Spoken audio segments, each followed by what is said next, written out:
வணக்கம் நிகிதா.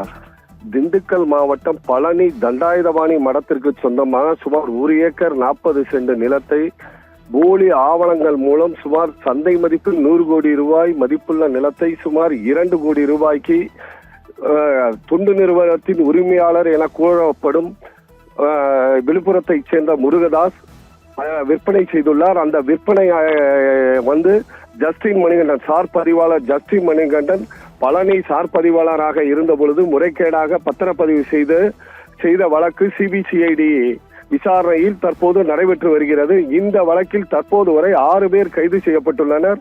விற்பனை செய்த முருகதாஸ், வாங்கிய சேதுபதி வெள்ளத்துறை மற்றும் ஜஸ்டின் மணிகண்டன் சார் பதிவாளர் ஜெயபிரகாஷ், அதேபோல் ஆவணங்கள் தயார் செய்த ஒட்டஞ்சத்திரத்தை சேர்ந்த ஜெயபிரகாஷ், மேலும் பழனியைச் சேர்ந்த அன்வர்தீன் உள்ளிட்ட 6 பேர் கைது செய்யப்பட்டனர்.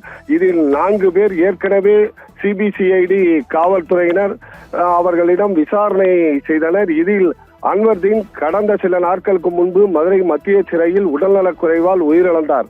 தற்போது ஜெயபிரகாஷ் மற்றும் சார் பதிவாளர் ஜஸ்டின் மணிகண்டன் இருவரையும் சிபிசிஐடி தங்களது காவலில் எடுத்து விசாரணை செய்ய வேண்டும் என திண்டுக்கல் ஒருங்கிணைந்த நீதிமன்றத்தில் உள்ள JM1 குற்றவியல் நீதிமன்ற நீதிபதியிடம் 7 நாட்கள் நாங்கள் விசாரணை செய்ய வேண்டும் என நேற்று மனு தாக்கல் செய்திருந்தனர். இந்நிலையில் இன்று குற்றவியல் நீதிபதி விசாரணை செய்து தற்போது இன்று மட்டும் விசாரணை செய்து கொள்ளலாம். இன்று மாலை 5:30 மணி வரை சிபிசிஐடி காவல் நிலையத்தில் வைத்து விசாரித்து மீண்டும் அவர்கள் இருவரையும் ஒப்படைக்க வேண்டும் என கூறியுள்ளார்.